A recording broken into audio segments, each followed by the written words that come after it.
Which actor portrayed a character so well, that no other actor could ever replace them? Jeff Bridges. The Dude. Christopher Lloyd as Dr. Emmett Brown. Kathy Bates in Misery. Most of her roles are spot on though. I forget the name, but the actress who played the aunt in the 1950s Importance of Being Earnest delivered the line HANDBAAAG, so iconically that every portrayal on stage or screen has been forced to decide to mimic or avoid it deliberately. R. Lee Ermey as the drill sergeant in Full Metal Jacket. Such a perfect fit for the role that he was able to snag the role away from another actor. Edit. Since this blew up overnight, I'll link to a video on the subject. It includes part of an interview with the actor originally cast for the drill instructor that became the door gunner. YouTube.com, watch. V = OVGLJWX0U5E. Tim Curry, Dr. Frankenfurter. Sorry to all those who try. J.K. Simmons as John Jonah Jameson. Michael Keaton as Beetlejuice. Christoph Waltz was fantastic as Hans Landa in Inglourious Basterds, won an Academy Award for Best Supporting Actor. Arguably the best character in that film. Julie Andrews as Maria in The Sound of Music. Bryan Cranston as Walter White and Bob Odenkirk as Saul Goodman. Johnny Depp as Jack Sparrow. Patrick Stewart as Picard. Andy Serkis as Gollum and Christopher Lee as Count Dooku Saruman. Arnold Schwarzenegger, Terminator.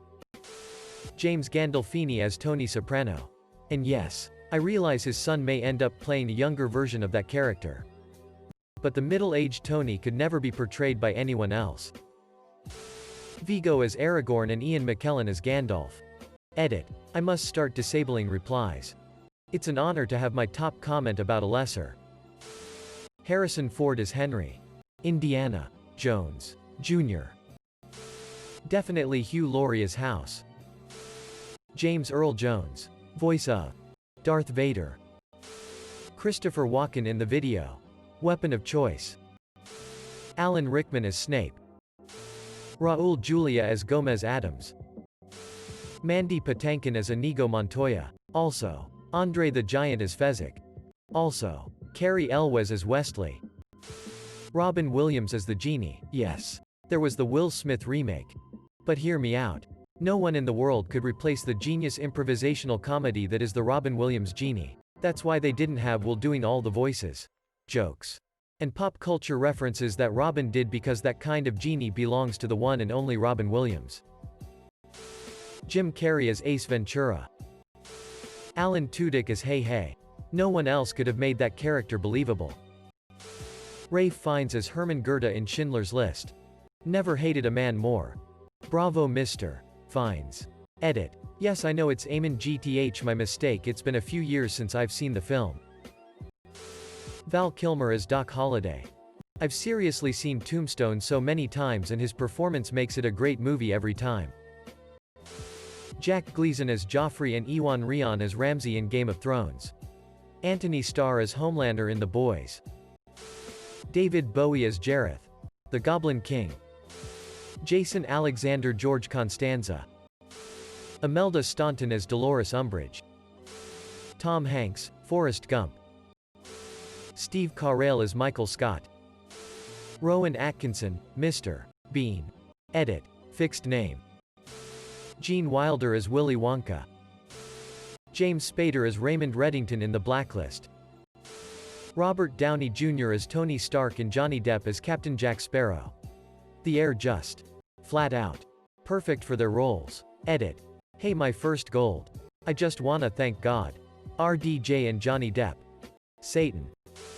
Meryl Streep as Miranda Priestley in The Devil Wears Prada. Uma Thurman as the bride. If Nikki Bell grows up to take revenge. That is.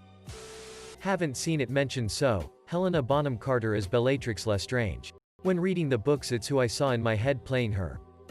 Edit. Wow, woke up to 2K likes and some awards. Thank you. Nice to see so many people agree. Ryan Reynolds Deadpool. Michael Richards as Kramer. The mannerisms alone would be awful if done by anyone else. There's something about the way he played the character that is so unique. Daniel Day-Lewis as Bill the Butcher. Robin Williams as Genie. Not to bash on Will Smith too much, but it just never should have happened. J.K. Simmons as Jonah Jameson. I firmly believe he was too good at the role in the Raimi trilogy to be recasted. And so the MCU didn't bring the character back until they could get Simmons to reprise it. James Avery as Uncle Phil. George C. Scott as Patton. Scott was not true to Patton's size or high-pitched speech. But the intensity offered by Scott was fantastic. My father, who was present at Patton's address to the 5th INFDIV in Morn Park, Northern Ireland, before the invasion, was mesmerized. Ricardo Montalban playing Khan in Star Trek II. No disrespect to Benedict Cumberbatch, but the original performance was just so perfect in every way. Also, Christopher Lloyd playing Doc Brown in the Back to the Future series. Great Scott. Richard Dean Anderson as MacGyver. Bruce Willis as John McClane. I know the franchise had gone downhill, but can you honestly imagine a reboot going through with someone else in the role? Gary Oldman in, well, almost any of his roles. Nick Offerman as Ron Swanson. Harrison Ford as Indiana Jones. David Suchet as Poirot. Sigourney Weaver as Ripley, but I could have tolerated Jodie Foster. Peter Falk as Columbo. Aaron Paul in Breaking Bad as Jesse Pinkman. The objectively correct answer is Christopher Lloyd as Doc Brown in Back to the Future. Completely irreplaceable performance. Vincent D'Onofrio as Kingpin Wilson Fisk in Netflix's Daredevil. He was the perfect pick for a live-action version of that character. God, I miss that show.